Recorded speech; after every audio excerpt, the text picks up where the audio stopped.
A budget version will be the NYC Smooth Mineral foundation.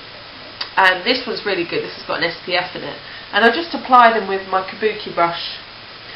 So in just swirling motions. So you tap in, get the excess off, and then swirl on that. Now if you have, if you're doing an older skin, then this will be really good because it doesn't sit too much in the lines of the face. I did try the Collection 2000 Minerals. It's nice, nothing particularly bad, but it wasn't something that I felt could compare to the NYC, and there wasn't much in price either, so I'd probably stick with those ones. Other types of foundations you can get are 3-in-1, so the powder, concealer and foundation from Collection 2000. This one's quite good. For the normal foundation, then you just apply with the sponge that comes with, but you can apply damp to get the thicker foundation, or apply around the eyes to get a concealer look. That's really good if you want to have something that's multi-purpose in your purse. This one I've just recently got from Avon. This is the Ideal Shade.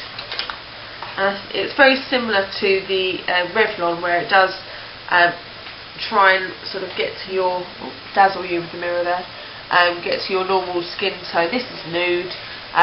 It is very thick on the skin. You can certainly feel it. I would use a really good moisturiser under the skin, something like the Sienna Moisturising Anti-Wrinkle Cream, which you can get from Aldi for £3 in the UK. Certainly underneath that. And it comes with a foundation sponge underneath, which is probably the best way of using this, but remember to keep it clean, otherwise you'll have all sorts of lurgies in there. Another one that I love is a foundation faker. This is really gorgeous. It's from Benefit. It's called Some Kind of Gorgeous, and they do it in a light and in a dark. So as you can see, I've really used that up, so I like that a lot, and that's really good when I have no blemishes or very little under eye bags and I just want a bit of coverage. Ways to match yourself for foundation when you're in a shop is to get a small piece of the foundation, just a small bit on your finger, on a clean finger, and then draw that along your jawline here. And then you can look in the mirror, and if you can still see that product, drop the lid, into your skin, then it's probably not the best shade for you. Now obviously your skin changes over the space of the year, so obviously in the summer you get a bit darker, so you can use things like liquid bronzer to add to your foundation to make it appear darker. You can also add a bit of concealer, a light concealer in the winter time, so that you can just buy one staple foundation and then have it for the rest of the year. Now once you've found your good foundation, then it's best to keep it as clean as possible. So make sure you use it with clean foundation brushes, so that you don't transfer any bacteria into the tube, and make sure you keep the lid on it. Okay. Now colouring is a personal thing. Everyone's skin tone is different, so what might work for me might not work for you.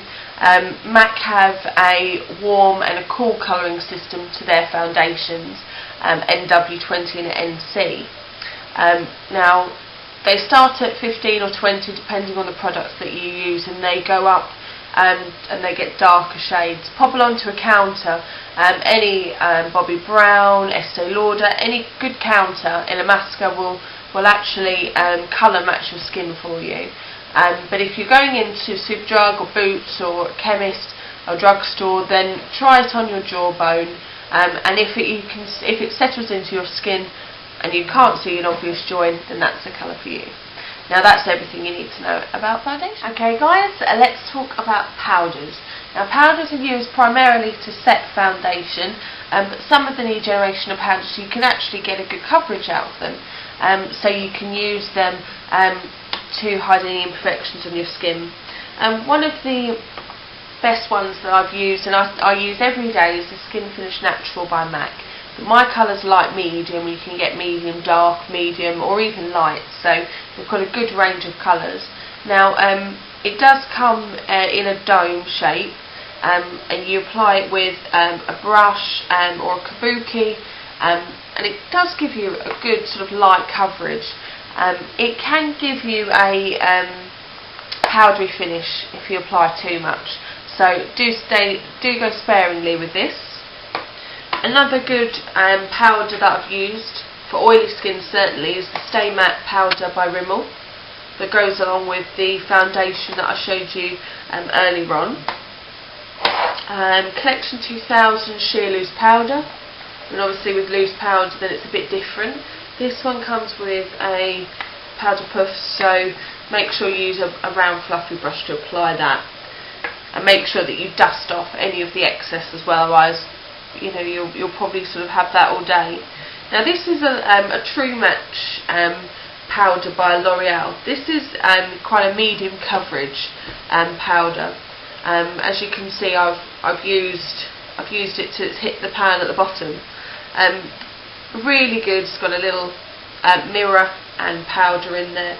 Really good for carrying around in your purse. A new one that I've recently picked up was the Sheer Mystery Powder Compact by MAC, and this is from the Baroque Boudoir collection. Ooh. And as you can see, it's a very light powder. Now it doesn't offer any coverage, but it's really good, this one, for setting your makeup.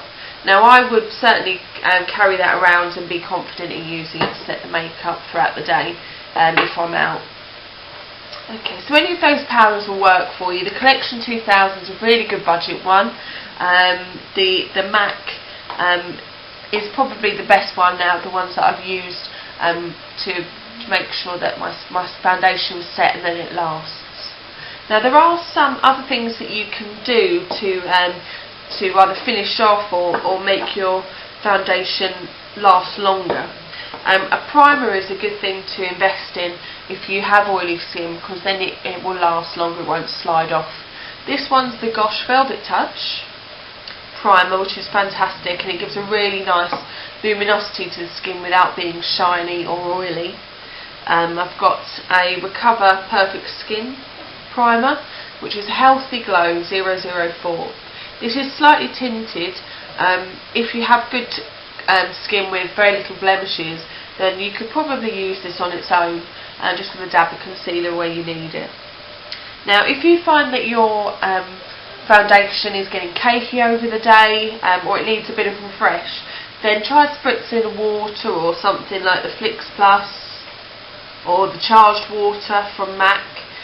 These are really good for refreshing that base. Certainly if you want to go on with the same foundation all day into the night, that's a really good thing to have.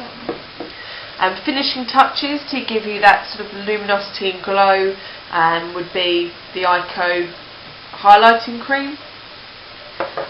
You could use a touch of the Moonbeam by Benefit if you're looking for a bit of a luster, illumination that's sort of take it into the evening, so a bit of warmth.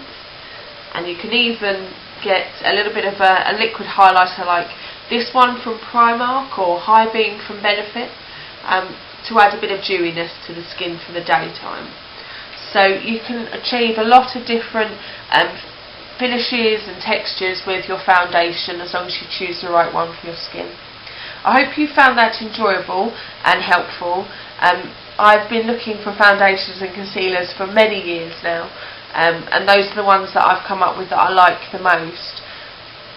It's important to get one that you personally like the feel of on your skin. If you don't, you won't wear it and you won't enjoy it, and you certainly won't feel confident in wearing it.